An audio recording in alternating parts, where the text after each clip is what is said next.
What's up, everyone? Welcome back to Here's the Thing.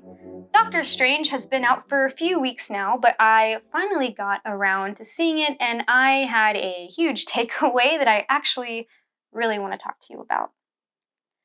This movie was mind bending, it was trippy, it was scary and suspenseful and kind of horror ish, and yet still funny and engaging. And yeah, once again, I didn't really know what to expect. I feel like going to the movie theaters is something that I'm just not used to anymore. So this is the second time I've been in a really long time, and I just didn't know what to anticipate.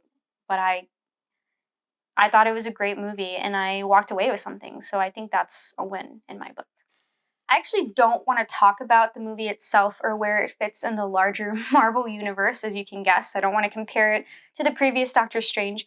But something I do want to point out is a topic that seems to kind of be the backboard of this entire film and the character development, and that is the process and the pain of grief and loss and accepting those things. I think a lot of this film focuses on the grieving process of Wanda. If you saw WandaVision on Disney Plus, then you know you have all the context for where she is coming from in Doctor Strange into the Multiverse of Madness. But I think it's safe to say that the other two main characters were dealing with loss and grief themselves. Doctor Strange with a love interest, and America Chavez with her parents, right?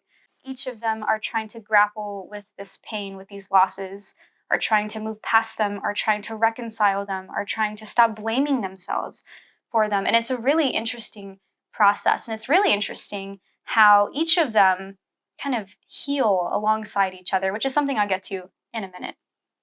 The first thing I want to say, though, is that Wanda, especially, we see, is really blinded by her pain, is really blinded by her suffering, and really allows that grief, that pain that she has, to influence the way that she interacts with the world, the way that she sees the world, the way that she sees and accepts her current state of being, her reality, and the way that she treats others. Despite the fact that everybody begs her to stop the madness that she's causing, she chooses to do it anyway because she's desperate. And Doctor Strange and America Chavez might not have gone to the lengths that she did, but it's very clear that a lot of the way that they had been living their lives, a lot of the way that they had interacted with each other and others, was because of the pain that they were carrying. And when we take time to look at ourselves and consider the losses that we have had and the ways that we have grieved or are currently grieving, we can see that that affects us too, our day-to-day life. And what that has to do with our faith, well, that's why we need the cross, right? That's why we need Christ on the cross. Because when we look at our own pain and our own suffering, whether we fully understand it or not, we know that Christ Jesus himself has felt every pain and every heartache before we ever did, and at a greater magnitude than we ever could. The thing, though, is that I know from firsthand experience that when you're going through a really dark time, it's not always easy to keep believing, to choose to believe, to sustain your faith, to always pray. But that doesn't mean that you shouldn't, but that also doesn't mean that you can't.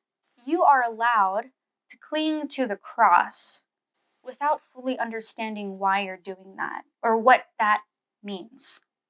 One of the Bible verses that comes to mind is in John when he says, "The darkness does not overcome the light," right? The light shines in the darkness. Even a single flame can provide sight and light and vision in the darkest of rooms. And Christ, in our own lives, so desperately desires to be that light for us, to be that single flame.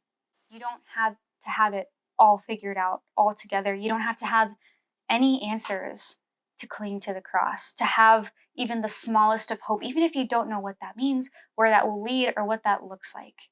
But just to know there is someone, God, who understands and knows where we are in a way that nobody else ever could or ever will. The second thing I wanted to point out is, like I said, throughout the course of the film, each of them are dealing with their own baggage, their own pain, their own suffering, their own grief, their own loss. But it was encountering each other in each other's brokenness that they were able to find a way past it, to heal, to understand, and to accept where they are. By looking at the destructive actions of another, by accompanying another in their journey and their healing process and learning from that. Brokenness doesn't necessarily lend itself to bad relationships. Sometimes, when we choose to believe and we choose to hope, even in the midst of our suffering, we can be accompanied by others and accompany them as they do the same.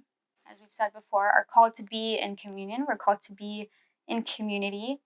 And one of the more beautiful and positive things about this movie, I think, is that it does a really good job of showing that. And showing that you can be in relationship and healthy and good relationship and friendship and community with others, even when none of you are doing super great. And that, my friends, is the point of the church, right? It's a hospital for broken people, for suffering people who, while they don't have all the answers or understand everything, they don't even understand themselves or how they got to where they are or the place that they find themselves in, but they're there with each other, and there is something to hope for. There is an example to be led by, and that is Christ on the cross. That's all I have for you today. Know that you are not alone. Know that there are people whose paths may not have crossed yours, or might, that are also suffering, and that are championing you on from afar, including myself. So, stay holy, my friends. Thanks so much for stopping by. Make sure you give this video a thumbs up. Leave a comment in the comment section below what you thought of the movie if you saw it. And I will see all of you next week. Bye, guys.